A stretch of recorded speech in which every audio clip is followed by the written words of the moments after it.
Assalamualaikum semua. Dalam video ini, saya akan menjelaskan satu analisis karangan murid tahun 6 yang mempunyai beberapa kesalahan. Saya akan memperkenalkan diri saya terlebih dahulu. Nama diberi Elish Isharina binti Muhammad Ali, PPIS MP Jun 2022 dari Unit Bahasa Melayu 3. Kesalahan yang telah saya analisis adalah mengenai kesalahan ejaan, kesalahan kata dan juga kesalahan ayat. Kesalahan yang pertama adalah kesalahan ejaan. Kesalahan ejaan merupakan kesalahan pengejaan dalam perkataan seperti tertinggal huruf atau sebagainya. Antara faktor yang mengundang murid-murid untuk melakukan kesalahan adalah kurang pengetahuan terhadap sesuatu perkataan, sudah terbiasa dengan penggunaan bahasa yang tidak betul dan juga faktor kekeliruan. Setiap murid berpotensi untuk melakukan kesalahan ejaan, terutamanya murid yang lemah dalam subjek bahasa Melayu. Berikut merupakan salah satu karangan murid tahun 6 yang mempunyai kesalahan ejaan, antaranya ejaan menunggang, memupuk, kesedaran, menjadi dan juga pengguna. Jadi di sini saya telah membuat perbezaan antara kesalahan ejaan yang telah dilakukan dan juga ejaan yang betul. Analisis yang kedua adalah kesalahan kata. Kesalahan penggunaan kata dalam bahasa Melayu merupakan salah satu daripada aspek kesalahan umum bagi kebanyakan penutur. Bentuk-bentuk kesalahan seumpama ini sememangnya biasa digunakan dalam bahasa Melayu, tetapi salah dari segi tata bahasa. Kesalahan-kesalahan ini dapat ditinjau dari beberapa sudut seperti bentuk jamak, iaitu kesalahan penggunaan ejaan yang sudah mendukung pengertian jamak.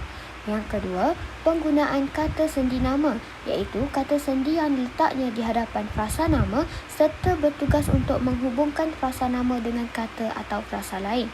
Contohnya, kata sendi ialah dari, daripada, demi, dengan, pada, kepada dan banyak lagi. Dan kesalahan yang ketiga adalah kesalahan makna, yang di mana berlaku disebabkan tradisi merujuk kamus tidak begitu ketara. Masyarakat kita menggunakan sesuatu perkataan hanya mengikut kebiasaan.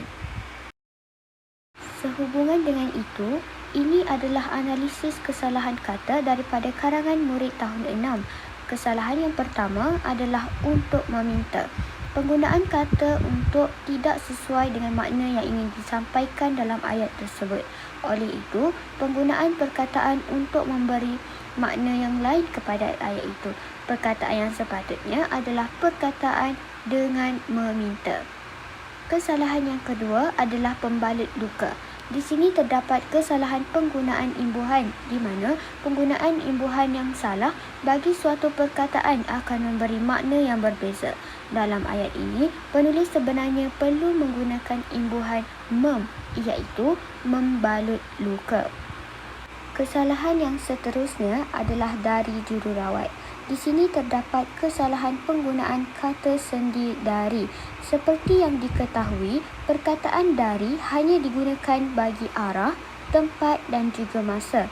Akan tetapi, penulis menggunakannya sebelum kata nama. Perkataan yang sepatutnya adalah perkataan daripada jururawat. Kesalahan yang seterusnya adalah cepat sembuh pergi ke sekolah. Penggunaan perkataan dalam ayat ini adalah tidak tepat. Perkataan yang betul adalah cepat sembuh dapat pergi ke sekolah. Kesalahan yang terakhir adalah membuat banyak faedah. Perkataan ini memberi makna yang salah kepada ayat tersebut. Perkataan yang sepatutnya digunakan adalah memberi banyak faedah. Kesalahan yang terakhir adalah kesalahan ayat. Kesalahan ayat kebiasaannya disebabkan oleh makna yang tergantung, pembinaan ayat yang tidak gramatis dan sebagainya. Berikut merupakan karangan murid tahun 6 yang mempunyai kesalahan ayat. Ayat yang pertama, lawatan itu penerangan ringkas ketua kepada ahli pengakap untuk mendirikan kemah dan menyediakan alatan masakan. Ayat yang kedua, kami ada harapan dan penghargaan untuk sihat jasmani dan ceria rohani. Ayat tersebut mempunyai kesalahan makna yang tidak dapat disampaikan kepada pembaca. Ayat yang seterusnya, mereka memberikan rawatan awal untuk meminta pertolongan daripada rakan yang lain.